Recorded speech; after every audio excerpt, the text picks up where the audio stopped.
pelaku pencabulan Kardi berusia 65 tahun ini tertunduk saat dihadirkan dalam rilis pencabulan di halaman Polrestabes Makassar. Kardi ditangkap Polrestabes Makassar pada 16 Agustus 2021 setelah dilaporkan oleh para orang tua korban pencabulan. Kardi merupakan penjaga masjid atau marbot di salah satu masjid di Jalan Pampang, Makassar, Sulawesi Selatan. Parahnya tindakan asusila pelaku terhadap para korbannya dilakukan pelaku di dalam Masjid Babul Taqwa, Jalan Pampang, Makassar, Sulawesi Selatan sejak bulan April 2021 hingga bulan Juli 2021 lalu. Pelaku melakukan aksinya kepada anak-anak wanita di bawah umur berusia 9 tahun hingga 12 tahun di siang hari hingga menjelang petang. Pelaku membujuk korban dengan mengiming-imingi uang Rp10.000 hingga Rp20.000. Pencabulan yang terjadi pada bulan April sampai dengan bulan Juli 2021, waktunya setelah sholat duhur dan sholat maghrib di dalam Masjid Babul Taqwa, Kelurahan Pampang, Kecamatan Panakukang, yang dilakukan oleh tersangka atas nama inisial K, umur 65 tahun, pekerjaan buruh, dan juga sebagai marbot di masjid tersebut. Dari hasil penangkapan, petugas mengamankan pakaian korban yang digunakan saat pelaku melakukan aksi pencabulan tersebut. Pelaku dikenakan pasal 82 ayat 1 Undang-Undang 35 tahun 2014 dan Undang-Undang Nomor 32 tahun 2002 tentang perlindungan anak dengan ancaman hukuman penjara 7 tahun. Dari Makassar, Sulawesi Selatan, Muhammad Nur, TV One mengabarkan. Bejat mungkin tidak ada kata yang lebih pantas yang kita kenakan untuk para pelaku pencabulan terhadap anak di bawah umur. Nah, ini miris sekali. Pertanyaannya, kalau korban ini adalah anak di bawah umur dan dia adalah seorang marbot masjid, korbannya sudah belasan. Ini kenapa bisa terjadi? Apakah ada pembiaran, masyarakat tidak tahu bahwa ternyata tidak ada peristiwa seperti ini yang luar biasa bejat sekali? Itu akan saya bahas di malam hari ini. Sudah hadir di studio TV One di sini Mas Reza Indragiri, konsultan Lentera Anak Foundation dan juga psikolog forensik di sini. Selamat malam Mas Reza. Assalamualaikum. Waalaikumsalam warahmatullahi wabarakatuh. Kita juga telah tersambung dengan AKBP Lando, Kasih Humas Polrestabes AKP Lando, mohon maaf AKP Lando, Kasih Humas Polrestabes Makassar. Pak Lando? Iya. Ya, selamat malam Mbak Caca. Iya, selamat malam Mbak Caca. Pak Lando, bagaimana perkembangan terbaru mengenai peristiwa ini? Kalau yang paling saya bertanya-tanya ini adalah kok bisa ketahuannya setelah korban ini belasan, Pak? Tidak ada keluarga yang curiga, anak yang mengaku bahwa ada pelecehan, ini bagaimana, Pak? Ya, memang Mbak, memang tidak ada kecurigaan karena masjid tempat kejadian perkara itu berada di sekitar perumahan warga, Mbak. Dan anak-anak itu biasa bermain di dalam masjid. Itu kira-kira yang tidak ada kecurigaan awal-awalnya, Mbak.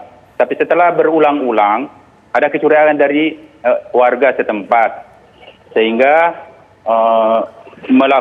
melaporkan ke PPA UPTD Kota Makassar untuk melakukan penyelidikan.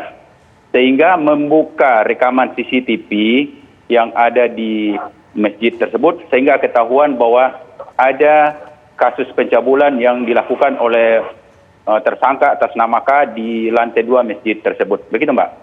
Oke, baik. Ditahan dulu Pak Lando, mungkin saya ke Mas Reza. Mas Reza, ini menjadi pertanyaan publik. Kok bisa ya kejahatan ditutupi serapi mungkin, korbannya sudah belasan, baru ketahuan ketika korban sudah berjumlah 16 orang? Ada dua kemungkinan. Pertama, karena korban pada dasarnya tanda petik tidak berdaya. Mereka anak-anak, mereka perempuan yang dianggap secara fisik lemah, secara psikis mudah untuk diintimidasi, secara sosial juga barangkali tidak tahu harus mencari pertolongan kemana. Itu kalau mereka dalam kondisi terintimidasi. Jadi butuh sekian waktu lama sampai muncul keberanian atau sudah rasa sakit itu sudah luar biasa mendalam baru kemudian bicara. Kemungkinan yang kedua adalah efek dari apa yang disebut sebagai grooming behavior. Korban itu maaf kata barangkali tidak menyangka bahwa mereka itu sedang menjadi mangsa dari serigala gitu. Karena diberikan hadiah, ditawarkan pertemanan, diberikan kehangatan, dan segala macam hal-hal yang menyenangkan, sehingga anak-anak sekali lagi merasa ini peristiwa biasa kok. Ini bukan peristiwa kejahatan kok. Jadi tidak ada semacam kewaspadaan, apalagi inisiatif untuk melaporkan apa yang sudah mereka alami ke keluarga misalnya. Nah, kemungkinan diintimidasi atau kemungkinan efek dari grooming behavior itulah yang membuat kenapa kasus itu terungkap jangka waktunya cukup lama dengan korban yang sudah terlanjur sekian banyak. Baik. Nah, sesaat lagi saya mau tanya kepada Pak Lando, sebenarnya pelaku ini bagaimana ini secara figur? Sudah lamakah tinggal di sana? Bagaimana sepengenalan warga? Tidak ada curigakah dengan sosok pelaku ini? Sesaat lagi di Apa Kabar Indonesia Malam. Kita tegaskan dulu bahwa tidak ada overgeneralisasi untuk profesi marbot di seluruh Indonesia, masjid-masjid Indonesia, bahwa ini adalah oknum ya. Tapi mungkin saya bertanya kepada Pak Lando, oknum marbot ini Pak sudah berapa lama direkrut, sebelumnya pernah kemana, bagaimana tarikan kasusnya, apakah kemudian pernah melakukan hal yang serupa di tempat lain Pak Lando? Oh ya, dari rekaman atau identifikasi dari pihak penyidik bahwa pelaku belum pernah terindikasi melakukan kejahatan yang sama di tempat lain. Ini memang tidak ada kecurigaan warga, masyarakat sekitar terhadap pelaku karena memang pelaku berdomisili bertempat tinggal di dekat masjid. Dan kejadian pun orang tidak curiga karena pada saat bulan April itu kan bulan puasa, Mbak. Oke. Jadi orang tidak curiga. Pak Lando, ini pelaku ini sudah menikah, sudah punya anak atau bagaimana Pak? Iya, istri pelaku itu sudah pelaku sudah menikah dan istri sudah berusia 67 tahun. Bahkan sudah punya cucu, Mbak. Berarti tinggal di dekat masjid atau tinggal di masjid, begitu Pak? Iya, berdomisili di sekitar masjid. Oke. Sekarang saya ke Mas Reza, ini bergidik, membuat saya bergidik. Tapi percaya tidak bahwa ini adalah peristiwa yang pertama kali untuk dirinya? Atau mungkin sebelumnya pernah coba-coba? Saya tidak tahu, cuma awalnya tadi saya menyangka dia seorang pedofilia. Atau semacam itulah ya, istilah teknisnya banyak. Yang ingin saya katakan adalah apakah ini karena faktor kepribadian atau karena faktor situasi ya. Tadi karena Pak Lando sudah mengatakan si pelaku ini sudah beristri, bahkan sudah punya cucu, umurnya sudah sepuh. Nah, terpikir oleh saya barangkali ini lebih dikarenakan faktor situasi. Hasrat seksual itu tetap ingin dipuaskan, tetapi kemudian maaf mitra seksual dalam hal ini istri barangkali tidak dalam posisi yang sungguh-sungguh diharapkan oleh si pelaku. Dan pada saat yang sama tersedia sekian banyak anak yang bisa dijadikan sebagai objek pemuasan seksual. Jadi faktor situasi sangat kuat pengaruhnya. Alhasil supaya kita tidak lengah nih, Mbak Caca. Pertama kita harus pastikan bahwa perilaku jahat semacam ini tidak hanya dilakukan di rumah ibadah agama tertentu. Tapi di sekian banyak komunitas agama apapun itu, banyak cerita-cerita serupa.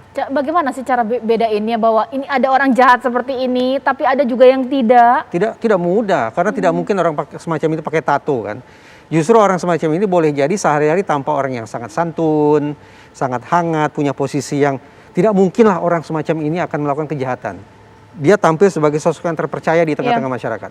Itu pertama, jadi kewaspadaannya adalah ini bisa terjadi di komunitas agama manapun, oleh oknum pemuka agama manapun, itu yang pertama.